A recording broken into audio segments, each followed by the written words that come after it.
কক্সবাজার ঘুরতে গিয়ে হলেন ভাইরাল এবং বর্তমানে তাকে সোশ্যাল মিডিয়াতে জানা হয় শশা আপা নামে।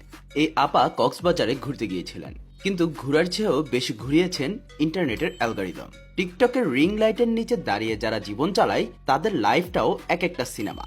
আর আজ সেই সিনেমার নায়িকা হলেন আমাদের কক্সবাজারের ভাইরাল শশা আপা রিধি। তবে মজার বিষয় হচ্ছে, ওই ভিডিওর পর রিধি আপা এখন ইনফ্লুয়েন্সার হতে চলেছেন। স্পন্সরশিপ আসতেছে, লাইক কমেন্টের আগুন, আর ফলোয়ার বাড়ছে রকেটের গতিতে। কিন্তু ভাইরাল হইল তো ঠিকই, কিন্তু এই ভাইরালের পেছনে কষ্টের কাহিনীও আছে, যেটা শুনলে আপনি কষ্ট পান বা না পান মজা ঠিকই পাবেন।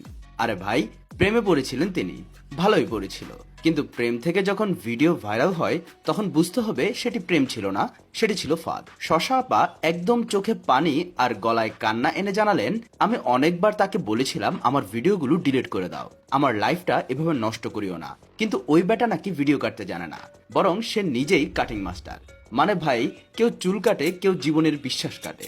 স্কুলে গেলে কেউ কেউ বলে, রিধির কাহিনী শুনছস? রাস্তায় গেলে লোকজন এমন ভাবে তাকায় যেন আমি মানুষ না, নেটফ্লিক্সের ট্রেলারে হেঁটে বেড়ানো চরিত্র। আর ছেলেটা কি করলো? প্রেমের নামে ফাঁদ পাতলো, বলল তোমার জীবনে আগে যা হয়েছে সবকিছু বাদ দাও, আর ব্যাকগ্রাউন্ডে চালাইলো স্ক্রিন রেকর্ড। ফ্রিল্যান্সিং করে টাকা না কামালেও প্রেম করে স্ক্রিন রেকর্ড আর বিকাশ ট্রান্সফার দারুণ শিখছে সেই ছেলেটি। রিধি বলে, আমি তাকে ফোন বিক্রি করে টাকা দিয়েছি। ভাই, এভাবে তো একটা মানুষ ডেটিং করে না, এভাবে করে চিটিং। সে আমাকে একবার বলছে বিয়ে করবে, আরেকবার বলছে তুমি আমাকে তোমার গোপন ভিডিও পাঠাও, না হয় কথা বলবো না। মানে এটা কেমন প্রেম? এটা লজিক হারানো একটা মেন্টাল যন্ত্রণা।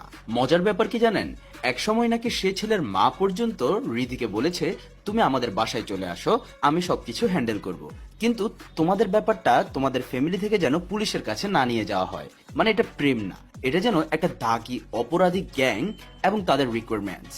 রিধি জানান, সে ভালোবাসার মানুষের কাছে কাঁদছে, ওষুধ খাচ্ছে, টাকা দিচ্ছে, গোপন ভিডিও দিচ্ছে, এমনকি নিজের মা বাবার মান সম্মানও হারাচ্ছে। তার মধ্যে একটা লাইন ছিল যেটা শুনে আমি একেবারেই থেমে গিয়েছি। আমি তাকে বলেছিলাম, তুমি ভুল করছো কিনা এটা কি তুমি কখনো রিয়েলাইজ করেছো? সে আমার কোনো উত্তর দেয়নি। ভাই, যে নিজে একটা ডিলেট বাটন টিপতে পারে না, সে আবার এই কথার কি উত্তর দিবে? আর সব থেকে মজার কথা হচ্ছে, শেষে এসে ভালোবাসা পরিণত হলো ভাইরাল লিঙ্কে।